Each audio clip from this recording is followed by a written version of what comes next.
Hello, everyone. It is a pleasure and honor to be here with you today.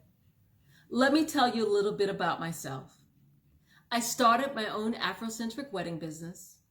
I have worn a state crown in the Mrs. United States pageant. I have built a personal training wellness business that catered only to women, started a children's book series for girls, and I have won 4 trophies in a bikini competition at the age of 50. That's right, I said the age of 50. I have always wanted to be a role model and help girls and women to change their lives. As mothers, we know we play an enormous role in helping our children to reach their potential. For our young sons, it's about supplying them with a toolbox to grow up in America, especially for our young Black men. For our girls, it's the same, but that toolbox is different. Our girls deal with gender bias, adolescent peer pressure, lack of proper role models, just to name a few. However, I believe that one of the best gifts or tools you can give your daughter is the gift of being fearless. Yes, we often say confidence is key. And yes, I believe confidence is important.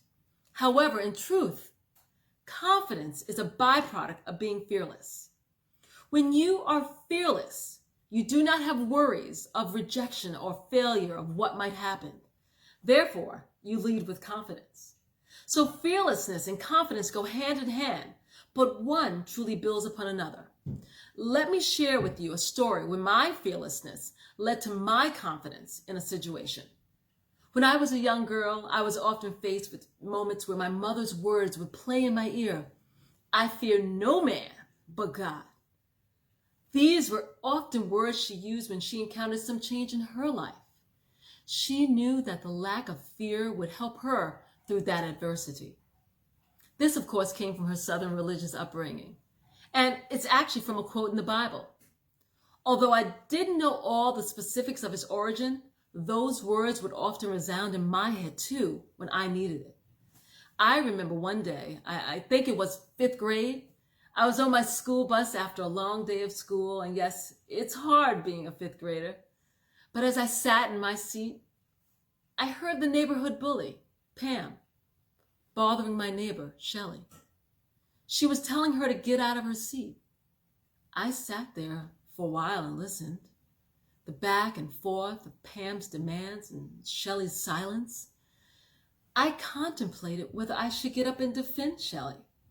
Because in truth, Shelley had sometimes been pretty mean to me too. And she was my next door neighbor. But I knew it was the right thing to do. So I stood up and said in a soft voice, "Leave her alone." No one heard me except the children sitting right next to me.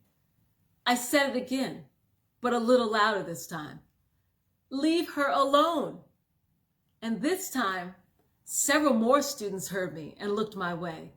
They were all looking at me with worry in their eyes for what might happen when Pam finally heard my 3 words. So I said it again, and this time completely audible for all the students in the first half of the bus to hear. "Leave her alone." And this time, yes, this time I was heard. I found my voice and waited cautiously for the response. Pam turned around and was shocked to see me, Renee, standing up on the bus. So shocked, I think it threw her off her game. She actually stared at me for what felt like an eternity, although it was only a couple of seconds. She then said to me, "I have no problems with you." She stood there a little longer and then walked to the back of the bus and sat down. I was actually surprised by her reaction. I think everyone else was too. Shelley thanked me when we got off at the next stop and walked to our respective homes.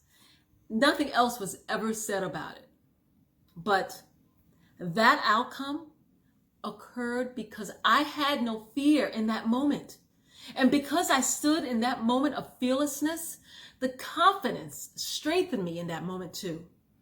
So of course, I'm not telling you to tell your daughters to go stand up to the bullies on every corner, but I am telling you to foster fearlessness in your daughters, because then confidence grows. One way to do this is by allowing your daughter to claim her strengths. Start young and build. Spend time with your daughter and ask them to list some of their strengths. Create an actual physical list so they can see them and build upon them. Explain to them that they should have no fear when it comes to their strengths. Do they sing, draw, code, read, explore science, write, or love math problems? If that is their strength, let them have no fear in that area. Let them step forward and grow. And now this actually brings me back to my children's book series, Angie Wonders. These books were written to inspire our girls into the areas of STEM. Now that's science, technology, engineering, and math. I realized that there was a dearth of women in these fields, especially women of color. So I decided to create a children's book to inspire them while they were young. Each book focuses on an area of STEM to help foster and build an area of strength for our girls. Once they have that strength, let them be fearless in their pursuit of it. Fearless as they step forward to be the women that this world so desperately needs. Thank you.